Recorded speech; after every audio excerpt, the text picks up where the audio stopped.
ছাত্র দল জামাত শিবিরের আয়ের উৎসর হিসাব প্রকাশ।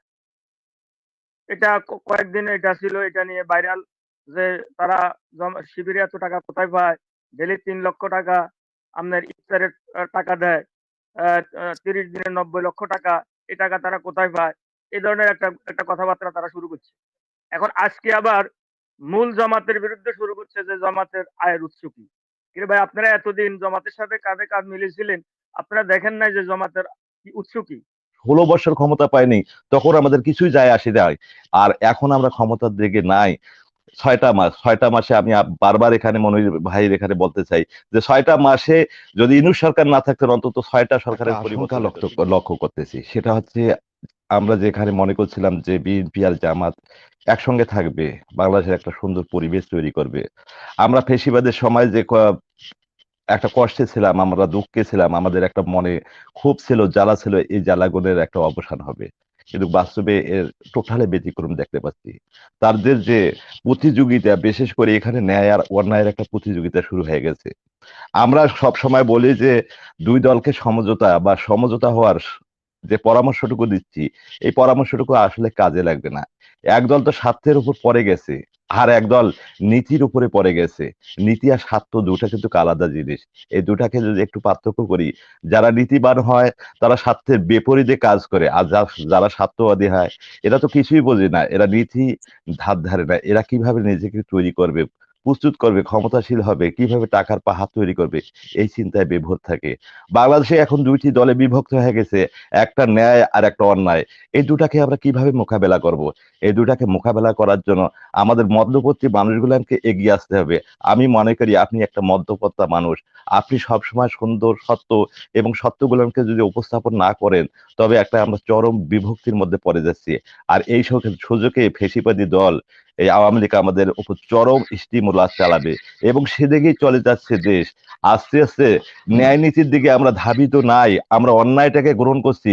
স্যার, একটু যদি আপনি লক্ষ্য করেন, বিগত সরকারের আমলে কতখানি অন্যায় জুলুম হয়েছিল, কতটা এই ধর্ষিত একটা ভার্সিটি ছাত্র 100 জনকে ধর্ষণ করেছে, এর বিচারটুকু হয় নাই, অনুশোচনাও হয় নাই, এবং গর্বের সাথে বলছিল আমি 100 জনকে ধর্ষণ করেছি, সেঞ্চুরি করে ফেলেছি।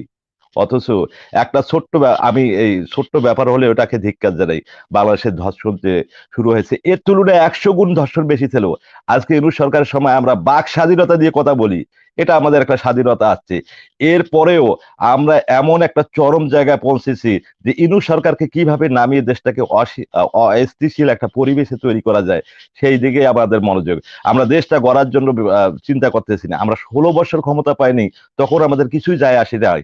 আর এখন আমরা ক্ষমতার দিকে নাই 6টা মাসে আমি বারবার এখানে মনির ভাইয়ের এখানে বলতে চাই যে 6টা মাসে যদি ইউনূস সরকার না থাকতেন, অন্তত 6টা সরকারের পরিবর্তন হইতো। তিনি শক্ত হাতে হ্যান্ডেলিং করছেন এই দেশের যে অর্থনৈতিক অবস্থা ছিল।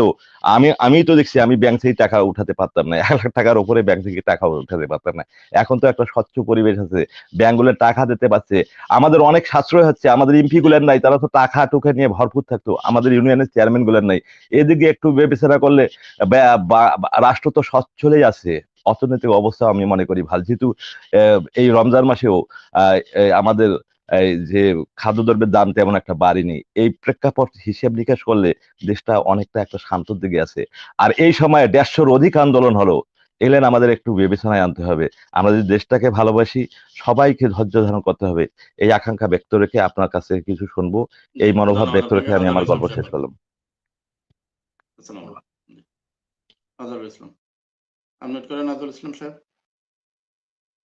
আসসালামু আলাইকুম ওয়া রাহমাতুল্লাহ।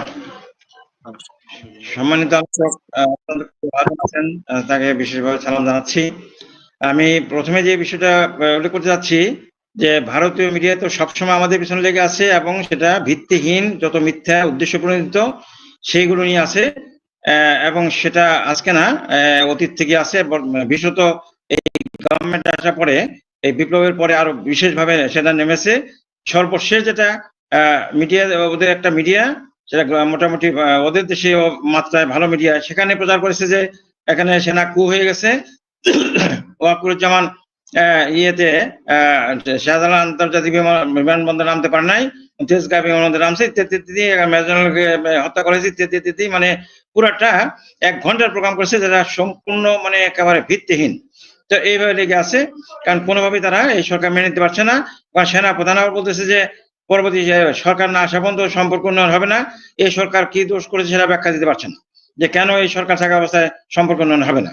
তো এই হলো অবস্থা। এখন একমাত্র আমাদের যে দায়িত্ব, এখনকার সরকারের প্রধান বিশ্ব নন্দিত, বিশ্ব বরেণ্য একজন নোবেল লরিয়েট, তিনি থাকাতেই আজকে এই যে জাতিসংঘর মিশন এসে ফ্যাক্টস এন্ড ফাইন্ডিংস যে ই করেছে, সারা বিশ্বব্যাপী নাড়া দিয়েছে যে এখানে কি ঘটেছে।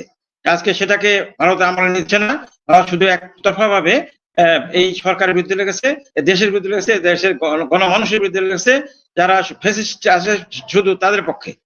আর এখানে জামাতের সাথে বিএনপি যে সম্পর্ক বিষয়টা, সেটার ব্যাপারে একটু বলতে চাই, সুযোগ দিবেন দয়া করে। সেটা হলো যে এই সম্পর্কের ব্যাপারে ভুল বোঝাবুঝি বা দোষ উভয়ই থাকতে পারে, কিন্তু জামাত এখানে মানে সম্পূর্ণভাবে নির্দোষ তা বলার সুযোগ আছে বলে আমি মনে করি না। কারণ জামাত ইতিমধ্যে জানেন আপনারা সবাই যে জামাত কিন্তু একটা ঘোষণা দিয়েছিল যে পরীক্ষিত দেশপ্রেমিক বলতে দুটা দলে আছে, একটা হলো জামাত, একটা হলো সেনাবাহিনী। তো এটা বলার পরে অন্য দলগুলো কি মনে করবে, কিভাবে মূল্যায়ন করবে যে তারা কি দেশপ্রেমিক নয়? তাদেরকে তাই বলা হলো। তো তারপরে আবার বলছে যে বারবার 30 সেকেন্ড, তা আবার জামাত আমির সাহেব সম্মানিত আমির সাহেব বলেছেন বারবার ফেসিস্ট শুনতে ভালো লাগে না। তারপর বলছে যে আমি ইয়েকে আওয়ামী লীগকে ক্ষমা করে দিলাম, তো ভারতের সাথে সুসম্পর্ক দরকার। এইগুলো তো দেশের মানুষের, গণমানুষের, যারা দেশপ্রেমী মানুষ, যারা আন্দোলনের সপক্ষে শক্তি, তাদের সাথে যায় না। তো সুতরাং এই জামাতকে মূল্যায়ন করা উচিত যে 91 সালে এই বিএনপির সাথে থেকে 18টা সিট পেয়েছিল, আর 3টা আরো সংগঠিত আসন থেকে 21টা, আর আওয়ামী লীগের সাথে গিয়ে কিন্তু সেটা 3-এ নেমেছিল। সেই বিষয়টা মূল্যায়ন করা উচিত। মূল্যায়ন করে একটা মানে একটু ছাড় দিয়ে হলেও পরস্পরের ঐক্যবদ্ধ থাকুক, আমরা ধন্যবাদ। ধন্যবাদ। জাহাঙ্গীর সাহেব আনমিউট করেন, বলেন। জি ভাই, আসসালামু আলাইকুম ওয়া রাহমাতুল্লাহ। ক্যাপ্টেন মারুফ রাজু স্যারকে সালাম, আসসালামু আলাইকুম ওয়া রাহমাতুল্লাহ। আমার 2-3টা কথা রাজু স্যারের সাথে। প্রথম কথা হলো, দেখা গেছে আপনার বিশেষ করে 91 সাল হতে বিএনপি আর জামাত একে অপরের সহযোগী হিসাবে কাজ করছে। ওই 94 সালে দেখা গেছে হয়তো তত্ত্বাবধায়ক সরকারকে নিয়ে একটু উভয়ের মাধ্যমে হয়তো খালেদা জিয়া মানতে চায় না। এই কারণে আওয়ামী লীগের সাথে জোট করে, জোট হয় না আরকি, মানে জাজদের প্যানেল থেকে যে আন্দোলন করে লাস্ট পর্যন্ত তত্ত্বাবধায়ক সরকার বেগম খালেদা জিয়া মানতে বাধ্য হইছে। কিন্তু কোন জোট করে আওয়ামী লীগের লগে বিএনপির আওয়ামী লীগের লগে জামাতের কোন জোট হয় না।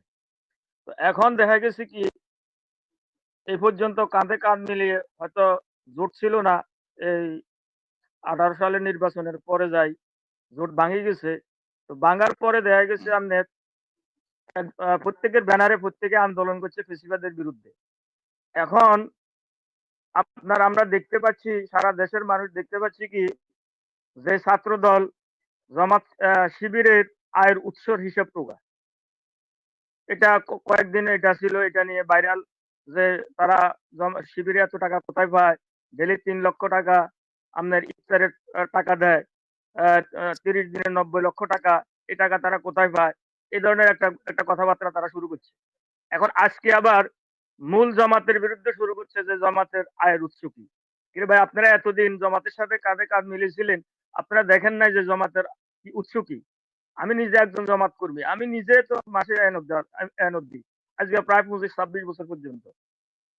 তো আমাদের জামাতের আমনের সেক্রেটারি, জেনারেল সেক্রেটারি যখন অ্যারেস্ট করা হয়েছে, তখন শিশির মনি বলছে যে আদালতে জিজ্ঞাসা করছে যে আপনাদের এত টাকা পান কোনায়, এত উৎস কোনায়।